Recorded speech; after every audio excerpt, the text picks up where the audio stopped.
सभापति महोदय, मैं इस बजट को स्वागत करते हुए बजट के पक्ष में बोलने के लिए खड़ा हुआ हूं।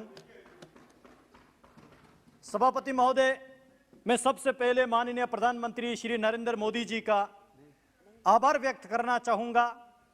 माननीय फाइनेंस मिनिस्टर निर्मला सीतारमण जी के द्वारा जो बजट इस सदन में प्रस्तुत किया, मैं कहूंगा वो एक ऐतिहासिक बजट है, क्योंकि हर साल बजट होते हैं, उसमें एक रूटीन बजट होते हैं और ज्यादातर बजट जो है चुनावी क्षेत्रों को ध्यान में रख के किया जाता है। लेकिन इस बार के बजट में आपको बता दूं, इस बजट में पहली बार बॉर्डर के एरिया तक जहां 7 घर रहते हैं, 2 घर रहते हैं, उन जनसंख्याओं को भी ध्यान में रखते हुए यह बजट ने पहली बार बॉर्डर को स्ट्रेंथन करने के बाद किया है।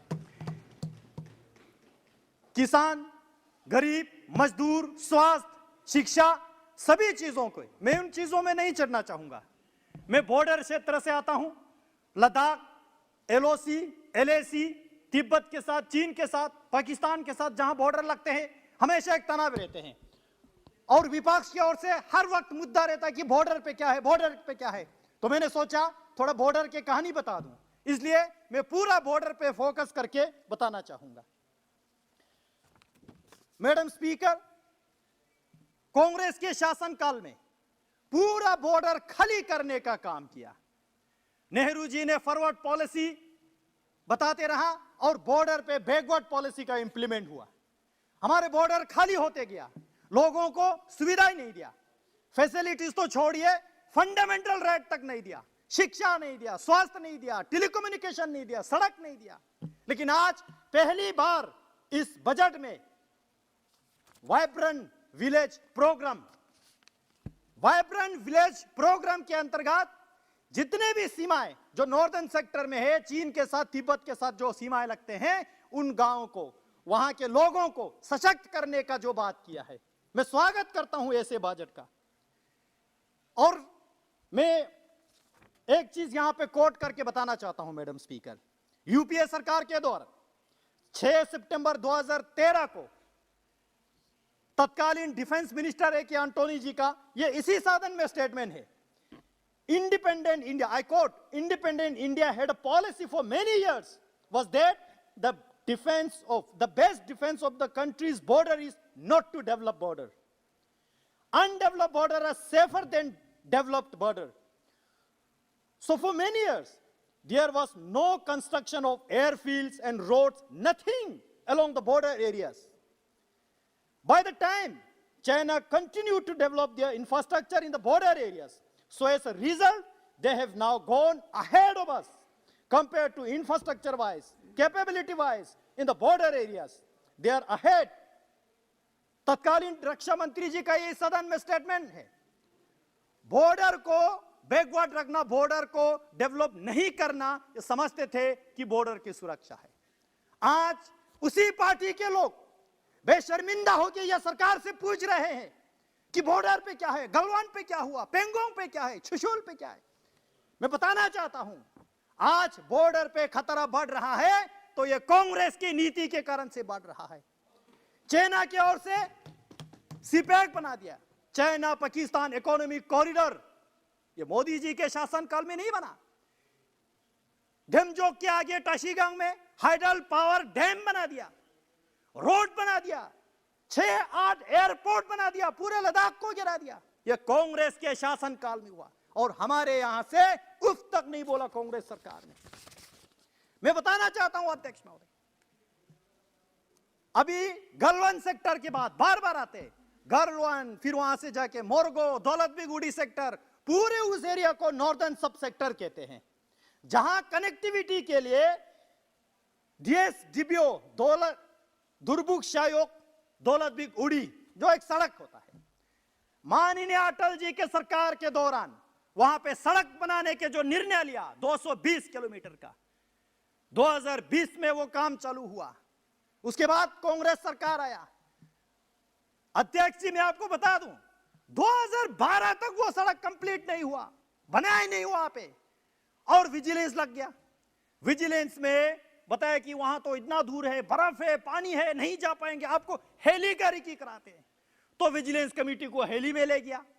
मैं आपको बहुत इंटरेस्टिंग कहानी सुना रहा हूं। हेली में लेके गया, ऊपर से हेली से, हाँ भाई नीचे से सड़क है, अच्छा ब्लैक टॉप किया हुआ है, देखा, रिपोर्ट सबमिट किया, लेकिन उसमें यह बताया कि अच्छा ये बीच बीच में पानी आ रहा है तो ये रीअलाइनमेंट करके दोबारा बनाना पड़ेगा। तो ये जितने भी हजारों करोड़ है वो अध्यक्ष जी अभी तो शुरू किया है, अभी तो शुरू किया, प्लीज। तो वो सड़क जो है रिपोर्ट में बता दिया कि अच्छा ये ब्लैक टॉप हुआ, बीच बीच में इसको रीअलाइनमेंट करना पड़ेगा।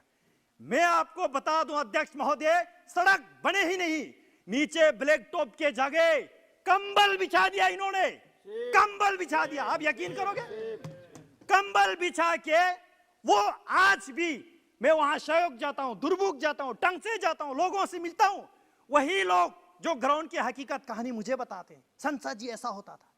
लेकिन आज 2014 में मोदी जी की सरकार आए, तब से उस काम में रफ्तार पकड़ा, नए सिरे से शुरू किया। 2017 तक दौलत गुड़ी सेक्टर तक 220 किलोमीटर का सड़क चकाचक बना दिया। 2019 में माननीय रक्षा मंत्री राजनाथ सिंह वहां जाके 500 मीटर के गलवन घाटी के सामने एक ब्रिज का इनॉग्रेशन होता है। यह बॉर्डर का इंफ्रास्ट्रक्चर नहीं है क्या? उस रोड के समेत 37 ब्रिजेस जो स्ट्रेटेजिकली बहुत इंपॉर्टेंट है। मैं बताना चाहता हूं यह हो रहा है बॉर्डर में। ये बार बार पूछ रहे हैं कि बॉर्डर में क्या होता है। PP-14 गलवन घाटी बार बार चर्चा में आते हैं। मैं बताना चाहता हूं गलवन घाटी बहुत बड़ा इलाका है। नेहरू जी के टाइम पे गलवन घाटी ऑलरेडी अक्सा चीन में जा चुके हैं। हमारे पास जो बचा है वो PP-14 गलवन के मुंह है। आज भी हम वहीं पे है जहां पे हम थे। 1 इंच नहीं गया, 1 इंच नहीं गया।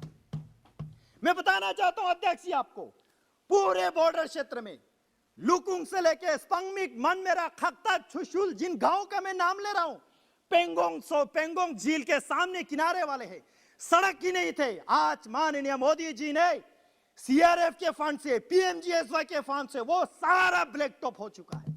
ये हो रहा है बॉर्डर में। छुशुल जहां पे 1962 में रिजंगला वार बहुत एक प्रचलित है, बहुत फेमस है। उस छुशुल में आज 4G से ज्यादा स्पीड में टेलीकम्युनिकेशन वहां नेटवर्क चलता है। यह हो रहा है बॉर्डर पे। आज बॉर्डर इंफ्रास्ट्रक्चर डेवलप करके अपने सीमा सुरक्षा बढ़ा रहे हैं। छुशुल से और एक चीज मैं बताना चाहता हूं, वहां पे रिजंगला मेजर शतन सिंह जी के समेत 114 कुमाऊं के जवानों ने शहादत दी, बलिदान दिया। 18 नवंबर 1962 में कांग्रेस के तत्कालीन सरकार ने माना ही नहीं। बहुत दुख होता है ये बताते हुए, बहुत दुख होता है। वहां पे 18 नवंबर 1962 के सुबह युद्ध हुआ, हमारे 114 जवान शहीद हुआ। 4 महीने तक कांग्रेस ने उसका पूछताछ नहीं किया। मना की दिल्ली सरकार ने, कहीं भाग गया होगा, सरेंडर किया होगा, युद्ध का मैदान छोड़ दिया होगा। पूरा बर्फ पड़ा, विंटर में बर्फ में सारे हमारे वीर जवानों के लाशें ढक गया। धीरे धीरे बर्फ पिघलते गया। हमारे वहां जो भेड़ बकरी पश्मीना गोट चराने जाते थे उन लोगों ने दिया, अरे ये तो लाश है, ये तो हमारे फौजी का है। तब जाके पता चला हमारे भारतीय सेना ने 1 इंच तक नहीं गवाया। और वहां से the last man, Indian army का एक बहुत बड़ा स्लोगन आता है, जो अंतिम व्यक्ति अंतिम अम्युनिशन तक वहां पे जो लड़ाई किया, the last man last round, ये आज बहुत फेमस स्लोगन है।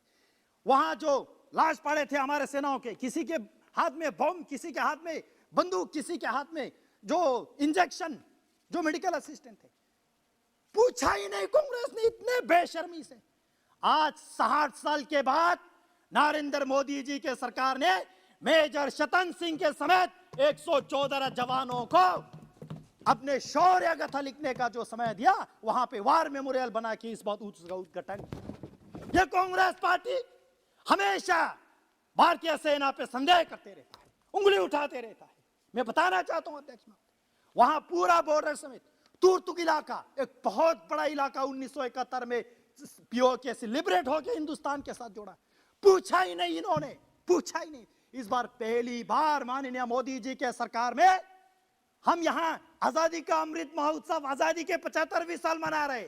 तुर्तुक वालों ने इस बार 50वें साल मनाया। वहां तुरतुक, त्यक्षी, थांग, बोगदांग, ये चुलुंका सारा आता है। ये पहचान दे रहा है, हर एक व्यक्ति को पूछ रहा है। मैं बताना चाहता हूं आपको, केवल सुशूल ही नहीं, वहां से जाके सागा, फिर दुंगटी का कहानी बहुत इंपॉर्टेंट है। वहां पे एक ब्रिज होता था, ककजुंग वैली, सैकड़ों किलोमीटर वहां पे हमारा पश्चर लैंड होता है, वहां पे हमारे नोमैड लोग जाता है। चाइना ने ऑब्जेक्शन किया, अपने जमीन में से ब्रिज को हटा दिया कांग्रेस सरकार ने 2007 में। भाई ये कौन सा सुरक्षा है? आज मोदी जी के सरकार ने साहसिक कदम दिखा के वहां पे 25 करोड़ के ब्रिज बना रहा है। ये हो रहा है बॉर्डर पे। मैडम मैं जल्दी खत्म कर रहा हूँ, जल्दी खत्म कर रहा हूँ। 5-6 आदमी हमारे और बोलने वाले हैं। जी मैं जल्दी खत्म कर रहा हूँ। हाँ। आज इस सरकार ने इस वाइब्रेंट विलेज प्रोग्राम में ये सारा विकास दे रहा है। बॉर्डर एरिया में मैं आपको एक उत्तराखंड की कहानी बता दूं। वहां पे पिथौरागढ़ डिस्ट्रिक्ट में एक छोटा सा गांव है। मैडम स्पीकर, बस 2 मिनट में मैं कंक्लूड करूंगा। वहां पे पिथौरागढ़ में एक प्लीज एक वहां पे एक मैं भूल गया, आपने डिस्टर्ब किया बीच में। एक छोटा सा गांव है, वहां से पूरा माइग्रेट हो गया खमलिंग। आज वहां पे दोबारा लोगों को बसाने के लिए टेलीकम्युनिकेशन सारा सुविधा देने की बात कर रहा है। इन्होंने पूरा अक्सर चिन्ह तो दे दिया। जब 370 यहां पे हट रहे थे, कांग्रेस पार्टी ने ऑब्जेक्शन किया। मैं सवाल खड़ा करना चाहता हूं, 370 के रहते हुए आपने कैलाश पर्वत के समेत मानसरोवर झील जो है चाइना को दे दिया। कैसे दिया भाई? 370 के रहते हुए आपने 370 ले। और एक सवाल मैं पूछना चाहता हूं, 1962 से लेके 2019 के इलेक्शन तक कांग्रेस पार्टी ने अक्साई चीन को वापस भारत के साथ जोड़ने का एक बार भी मैनिफेस्टो में इन्होंने नहीं लाया। क्यों नहीं लाया? चीन से डरते हैं क्या? नेहरू जी के छवि खराब होने में डरते हैं क्या? या चीन से इतना प्यार है आपको? सुनो, आपको बॉर्डर पे सुनने में बहुत तरसते हैं ना, सुनो मैं बता रहा हूं आपको। अध्यक्ष जी, ऐसे बहुत सारे योजनाएं। आज मैं यहां पे मांग कुछ रखना चाहता हूं टूरिज्म इंडस्ट्री को लेके। पूरे बॉर्डर एरिया जो है आज मोदी सरकार ने टूरिज्म के लिए खोल दिया। सियाचिन बेस कैंप तक मैंने खुद वहां पे ग्रुप लेके गया, त्यक्षी थांग तक, द्रास की मुश्को वैली तक, हुंदरमान तक, डेमजोक, उमलिंग ला पास, हाईएस्ट मोटरेबल रोड तक। लेकिन साथ ही साथ पिछले 3 साल कोविड के चलते हुए लद्दाख के टूरिज्म इंडस्ट्री को बहुत लॉस हुआ। मैं आपके माध्यम से सरकार से निवेदन करना चाहता हूं, उनको रीएस्टेब्लिश करने के लिए इंसेंटिव कुछ दे। अध्यक्ष जी, हमारे लद्दाख में आईटीबीपी का जितना भी बॉर्डर आउटपोस्ट है, वहां पे नेटवर्क की जरूरत है, वहां पे इलेक्ट्रिसिटी की जरूरत है। सरकार उस तरफ भी तवज्जो दे। बस मैं खत्म कर रहा हूं, मैं खत्म कर रहा हूं। को भी बोलना है। अध्यक्ष जी, श्री राहुल कसवा जी, ऐसे सरकार ने जो पूरे लद्दाख को एक बार फिर से सर उठाने का काम दिया, और इस बजट में 5,958 करोड़ फिर लद्दाख को दे रहा है। इससे सौभाग्यशाली हम क्या होना चाहिए? लद्दाख के हर एक व्यक्ति आज गौरवान्वित महसूस करते हैं। हम बॉर्डर के चौकीदारी करेंगे, देश के लिए मर मिटेंगे, कांग्रेस की तरह अपने देश को नीलाम होने नहीं देंगे। यहाँ पे कांग्रेस के लीडर ये सवाल खड़ा करते हैं, मोदी जी ने इस राष्ट्र को, भारत को 2 राष्ट्र। मैं बताना चाहता हूं, कांग्रेस ने मोहम्मद अली जिन्ना जी ने 2 नेशन का थ्योरी दिया। कांग्रेस मोहम्मद अली जिन्ना से इंस्पिरेशन लेते हुए और 2 कदम आगे बढ़ा। इसी भारत को उन्होंने 3 टुकड़े किया। बस लास्ट पॉइंट 3 टुकड़े किया।